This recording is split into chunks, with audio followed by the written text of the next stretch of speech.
2027 সালে যারা মাধ্যমিক পরীক্ষা দেবে ইতিহাসের সেকেন্ড ইউনিট টেস্টের জন্য চতুর্থ, পঞ্চম এবং ষষ্ঠ অধ্যায়ের কি প্রশ্ন তোমরা অবশ্যই শেষ মুহূর্তে পড়ে যাবে সেটা তো আমি আগে বলে দিয়েছি। আজকে এই ভিডিওতে তোমাদের সামনে রাখবো ষষ্ঠ অধ্যায়ের যে অল্প কিছু সংখ্যক প্রশ্নের কথা বলেছিলাম, 2, 4 এবং 8 নম্বরের, তার উত্তর সহযোগে আলোচনা। আমার বিশ্বাস এই প্রশ্নগুলো যদি তোমরা করে যাও তাহলে এর বাইরে প্রশ্ন আসবে না। আর প্রশ্নপত্র এমন ভাবে করা হয়েছে যে টোটাল চ্যাপ্টারটাই ধরে নাও কভার হয়ে গেছে। ঠিক আছে, তাই ভিডিওটা সম্পূর্ণ দেখো, স্কিপ না করে, এবং প্রশ্নের উত্তরগুলো বুঝে নাও কি করে লিখতে হবে। প্রথম 2 নম্বরের প্রশ্ন, ওয়ার্কস অ্যান্ড পেজেন্টস পার্টি কেন প্রতিষ্ঠিত হয়েছিল? প্রতিষ্ঠিত হয়েছিল 1927 সালে। এই প্রতিষ্ঠা হওয়ার মূল উদ্দেশ্য কি ছিল? যে বামপন্থী যে চেতনা সেইটা সারা ভারতে প্রত্যেকটা মানুষকে পৌঁছে দেওয়া এবং সাম্রাজ্যবাদী বিরোধী যে জাতীয় আন্দোলন সেটাকে আরো জোরদার করা।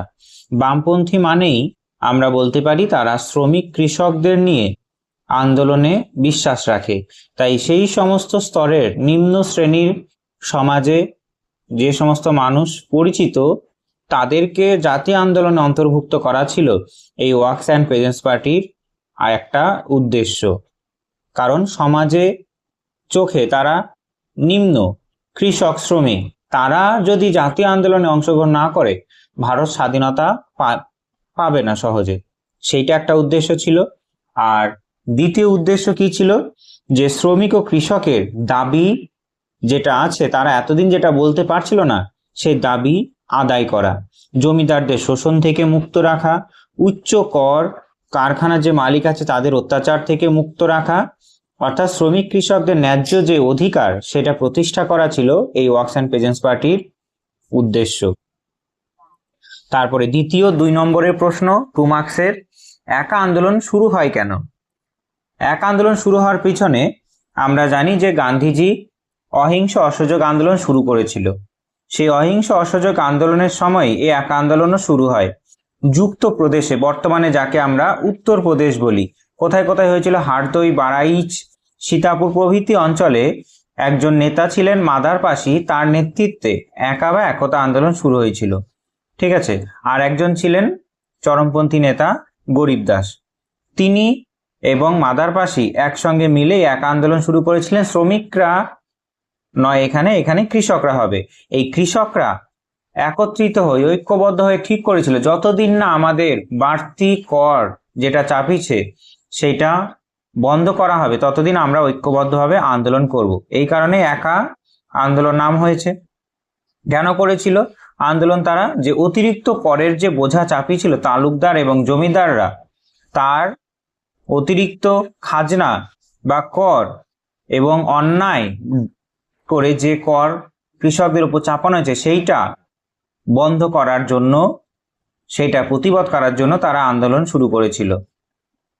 তারপরে নিয়মিত যে খাজনা দেওয়া সত্ত্বেও, নিয়মিত কৃষকরা খাজনা দেওয়া সত্ত্বেও জমি থেকে কৃষকদের উচ্ছেদ করা হয়েছিল, তার প্রতিবাদ জানানোর জন্য তারা এই আন্দোলন করেছিল। এরপরে তৃতীয় প্রশ্ন 2 মার্কসের, কৃষক আন্দোলনে বাবা রামচন্দ্রের কিরূপ ভূমিকা নিয়েছিল? বাবা রামচন্দ্র উত্তরপ্রদেশের অর্থাৎ অযোধ্যার অন্যতম প্রধান কৃষক নেতা ছিলেন।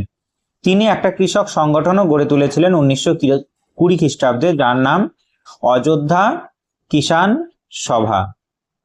তিনি জমিদারের যে শোষণ কৃষকদের উপর চলছে, কৃষকদের জোরপূর্বক বেগার শ্রম দিতে বাধ্য করা হচ্ছে, আবার কৃষকদের কাছ থেকে অতিরিক্ত খাজনা আদায় করছে, সেই বিষয়গুলো বন্ধ করার জন্য তিনি কৃষকদের সংগঠিত করতে থাকেন এবং কৃষকদের স্বার্থ সুরক্ষা করার জন্য চেষ্টা করতে থাকেন আন্দোলনের দ্বারা।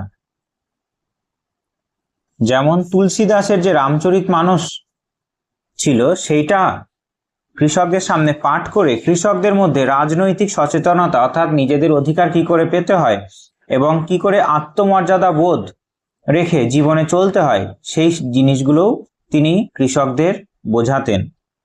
4 নম্বর প্রশ্ন 2 মার্কসের, কি উদ্দেশ্যে কংগ্রেস সমাজতন্ত্রী দল প্রতিষ্ঠিত হয়েছিল? 1934 খ্রিস্টাব্দে জয়প্রকাশ নারায়ণ, আচার্য নরেন্দ্রদেব, রামমোহন লোহিয়া প্রমুখের উদ্যোগে কংগ্রেসের অভ্যন্তরে কংগ্রেস সোশ্যালিস্ট পার্টি বা কংগ্রেস সমাজতন্ত্রী দল গঠন করেন। অর্থাৎ কংগ্রেসের মধ্যেই বামপন্থী ভাবধারা বিকাশ হয়েছিল। তার উদ্দেশ্য কি ছিল এই দলের? যে কংগ্রেসকে বামপন্থী ভাবধারায় পরিচালিত করা। অর্থাৎ কংগ্রেস শুধুমাত্র নাকি অভিজাত বর্গের স্বার্থ রক্ষা, জমিদার মানুষের স্বার্থ রক্ষায় ব্যস্ত, তাই সেইটা থেকে বেরিয়ে এসে শ্রমিক কৃষকদেরও যাতে আন্দোলনে সামিল করা যায় সেই উদ্দেশ্যে এই দলে যোগ দিয়েছিল অনেক মানুষ। তারা চেয়েছিল যে কংগ্রেস সমাজতন্ত্রী দল যদি প্রতিষ্ঠিত হয় তাহলে কৃষক শ্রমিকরা যোগ দেবে স্বাধীনতা আন্দোলনে কংগ্রেসের সঙ্গে। ঠিক আছে, আর শ্রমিক কৃষকদের যুক্ত করা, যেটা বলে দিলাম যে সমস্ত ভারতের যারা শ্রমিক কৃষক আছে তাদেরকে সামিল করা ছিল মেন উদ্দেশ্য। স্বাধীনতা সংগ্রামে সক্রিয়ভাবে যুক্ত করা ছিল মূল উদ্দেশ্য। এরপরে ব্যাখ্যামূলক প্রশ্ন 4 নম্বরের প্রশ্ন কি দিতে পারে? একটা দিয়েছি ভারতে কমিউনিস্ট আন্দোলনের চরিত্র বিশ্লেষণ করো, আর আরেকটা দিয়েছি আমি একা আন্দোলনের একটি সমালোচনামূলক বিবরণ দাও। এই দুটো প্রশ্নই। ঠিক আছে, ভারতে কমিউনিস্ট আন্দোলনের চরিত্র কি হবে?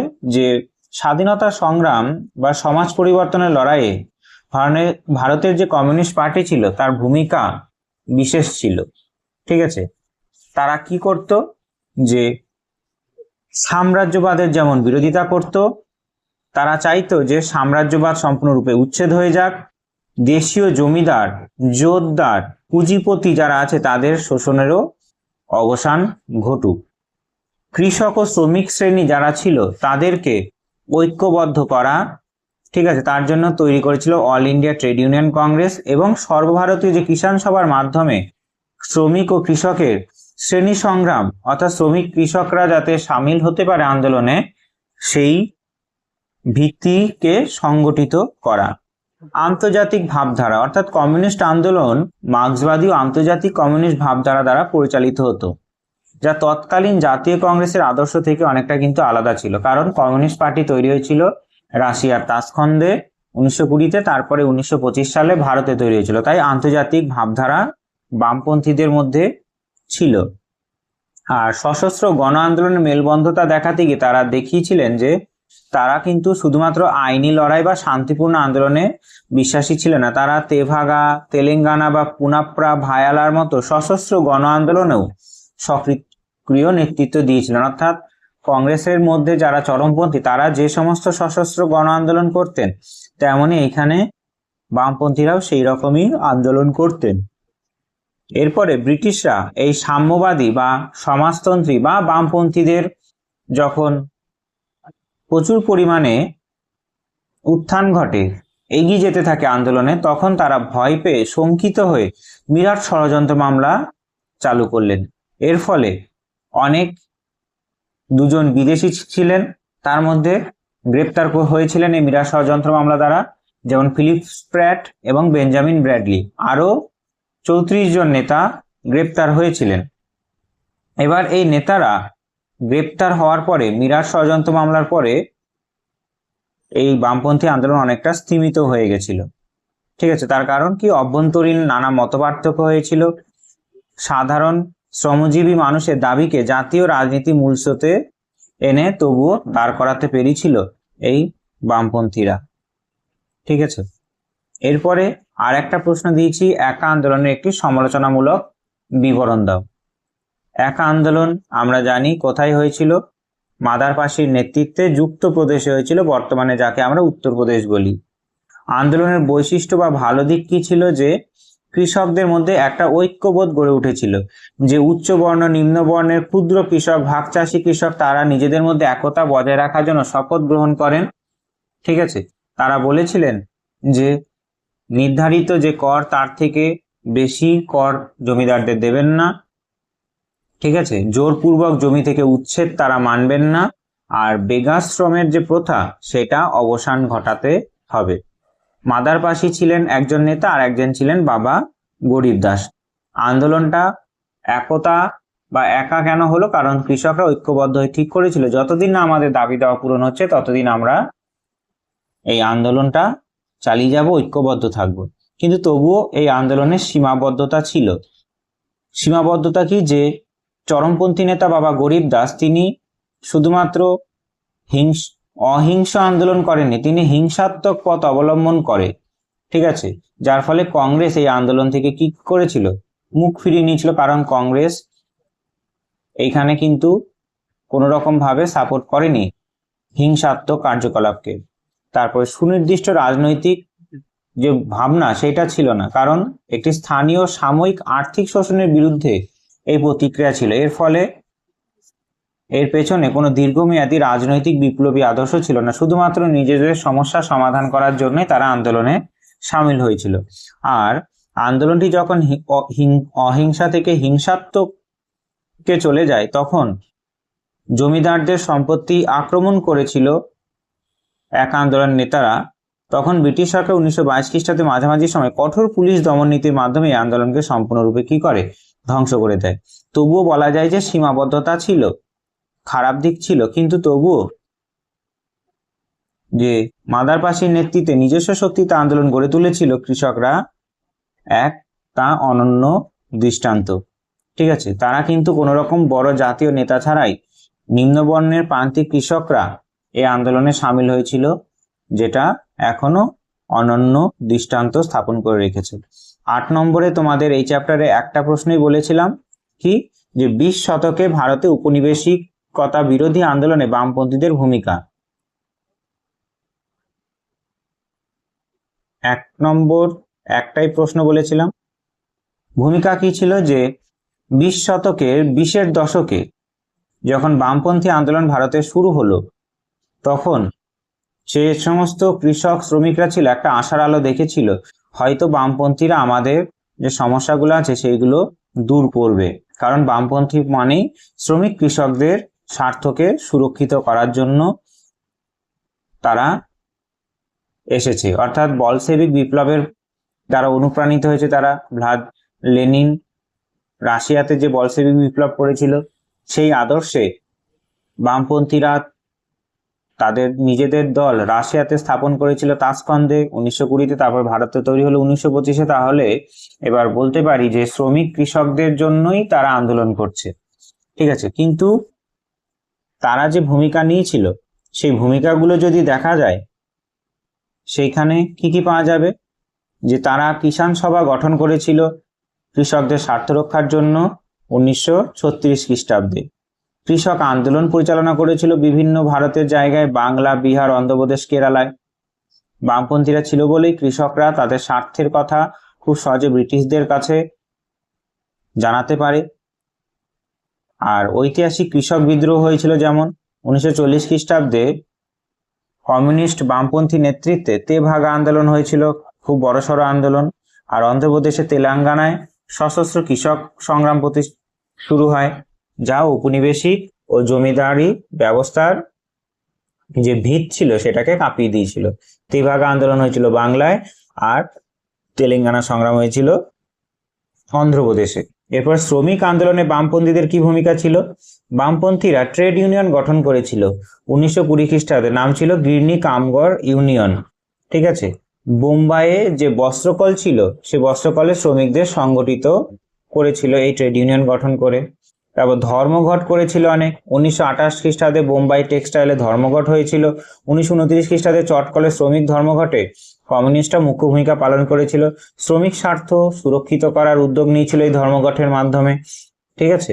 আর রাজনৈতিক দাবি সংযোজন অর্থাৎ কি, যে শ্রমিক আন্দোলন কেবল বেতন বৃদ্ধির মধ্যে সীমাবদ্ধ থাকেনি, তারা ব্রিটিশ বিরোধী সংগ্রামের সঙ্গে শ্রমিক কৃষকদের যুক্ত করার কথাও ভেবেছিল।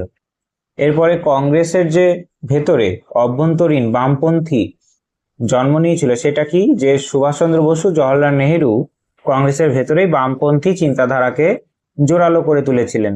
1934 খ্রিস্টাব্দে তার জন্য তৈরি হয়েছিল কি, কংগ্রেস সমাজতন্ত্রী দল, ঠিক আছে। তাদের দাবি ছিল যে পূর্ণ স্বরাজ যেমন দরকার, তেমন পাশাপাশি সমাজতান্ত্রিক সমাজ গঠনের ধারণাও যাতে এগিয়ে যায় তার জন্য কাজ করা। অর্থাৎ সমাজতান্ত্রিক মানে কি, দেশের সমস্ত জনগণের মধ্যে সমানভাবে সমস্ত কিছু বন্টন হবে, ঠিক আছে। এটাই হলো সমাজতান্ত্রিক সরকার। পূর্ণ স্বরাজ মানে সম্পূর্ণরূপে স্বাধীনতা পাওয়া। এরপরে বিপ্লবী ও যুব আন্দোলন এবং সাহিত্য সংস্কৃতি কি কি ভূমিকা নিয়েছিল? ভগৎ সিং ও তার প্রতিষ্ঠিত Hindustan socialist Republican association HSR সশস্ত্র সংগ্রামের সাথে বামপন্থী সমাজতান্ত্রিক আদর্শকে যুক্ত করা হয়েছিল। আবার সংস্কৃতিতে বামপন্থা অর্থাৎ ভারতীয় গণনাট্য সংঘ, প্রগতিশীল লেখক সংঘর মাধ্যমে গান, নাটক, সাহিত্যের সাহায্যে সাধারণ মানুষকে বোঝানোর চেষ্টা করত, সাম্রাজ্যবাদী বিরোধী আন্দোলনকে আরো প্রসার করার চেষ্টা করত। ঠিক আছে, তবুও বামপন্থী আন্দোলনের সীমাবদ্ধতা শেষ ছিল না, কারণ তারা যখন ভারতে ভারত ছাড়ো আন্দোলন চলছে তখন তারা ভারতকে সাপোর্ট না করে তারা রাশিয়ার কথা ভেবে ইংল্যান্ডের হয়ে কাজ করেছে, যার জন্য জনগণ তাদেরকে অনেক কারণে সাপোর্ট করেনি এই কারণে। তারপর আন্তর্জাতিক নির্ভর করতো তারা সবসময়, যে কোনো কাজ আন্তর্জাতিকভাবে মস্কো অর্থাৎ রাশিয়ার নির্দেশের ওপর নির্ভর হতো আন্দোলন, যেটা একটা সীমাবদ্ধ বলা যেতে পারে, অর্থাৎ দেশের পরিস্থিতি না বুঝে তারা বিদেশের নির্দেশিকার উপর নির্ভর করতো আন্দোলন চালাতে।